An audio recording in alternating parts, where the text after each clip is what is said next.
liked it, friended it, followed it. The final issue of The Last Ronin came out today.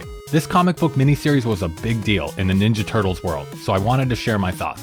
The first thing I remember hearing about The Last Ronin was that an old, unused story from Kevin Eastman and Peter Laird was going to be the framework for a new miniseries. I thought it was a great idea to resurrect a Mirage-era story that had Kevin and Peter behind it. I learned the story would take place in the future and only one turtle would be alive. Before the release of the first issue, there was a mystery surrounding who the Last Ronin was. This was a really cool cultural moment. I remember people asking each other who they thought the Last Ronin could be. It seemed like the excitement around the new Last Ronin miniseries spilled over from the Ninja Turtles community and into the general public. Non-Turtles people were excited too. The first issue was originally scheduled to come out in August of 2020, but it was rescheduled a couple months later to October. This was the first of many delays and rescheduled release dates for issues of The Last Ronin. The final issue came out in April of 2022, so 5 issues came out from October 2020 through April 2022. That's an average of an issue every 3.5 months or so. It was frustrating to wait so long in between issues, but the comics are longer, and of course, there was a lot going on in the world at this time. The comic was very popular from the first issue. It was a smash, runaway, huge success.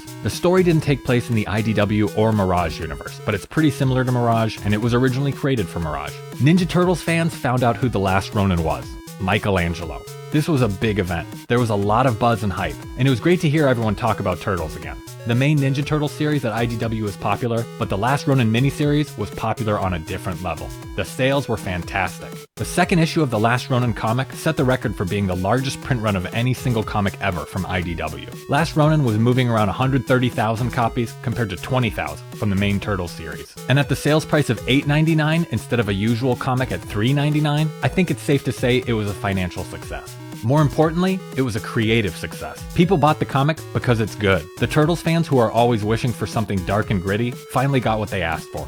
The art is interesting and the story is heavy. IDW had some great people from the Turtles team working on this comic book. There's a lot of flashbacks and each issue contains some dark moments. The Last Ronin miniseries was pitched as the Turtles' last story, and it's brutal to see how each Turtles story ends. I remember it was a little challenging getting into the comic when each issue came out so far apart. It was tough to get into the story. I remember feeling a little underwhelmed by the second issue. I wish I could reread the story for the first time as a whole instead of getting an issue every 4 months. I bet any collection of these issues is going to be very popular. I wish there was a little more involvement from Peter Laird. I know he's pretty much retired and no longer concerned with the Turtles. I wonder if the comics were close to the original story that Kevin and Peter came up with back in the 80s. It's great to see how well received The Last Ronin has been.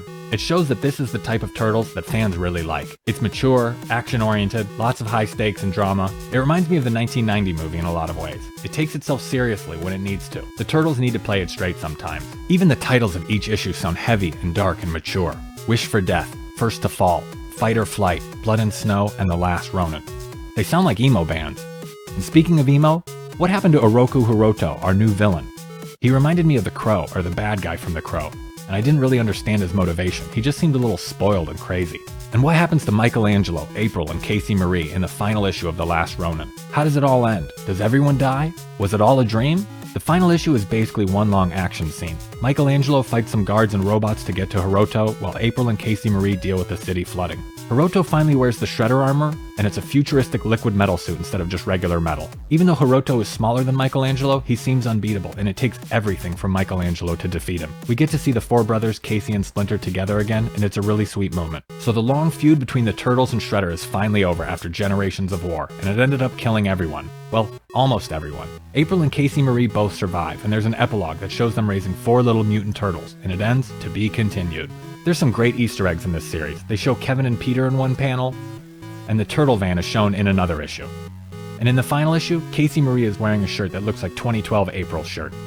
I didn't really like how they changed Casey Marie's hair midway through the series. I liked her long hair a lot better.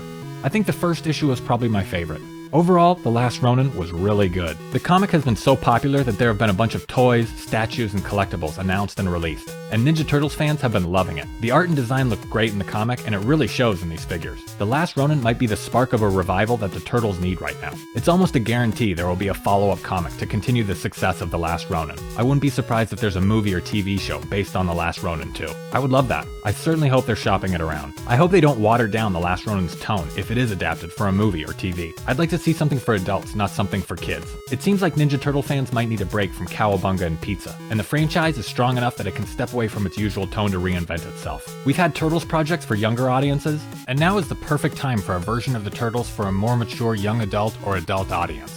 The Last Ronin was a big moment in Turtles history, and it was really special. It was unique and daring. It was dark. The Last Ronin is a great addition to the Teenage Mutant Ninja Turtles catalog and sent ripples through several industries. So I'd like to give a big thanks to everyone involved in creating The Last Ronin and getting it into stores. This was a wonderful comic and it was a pleasure to read.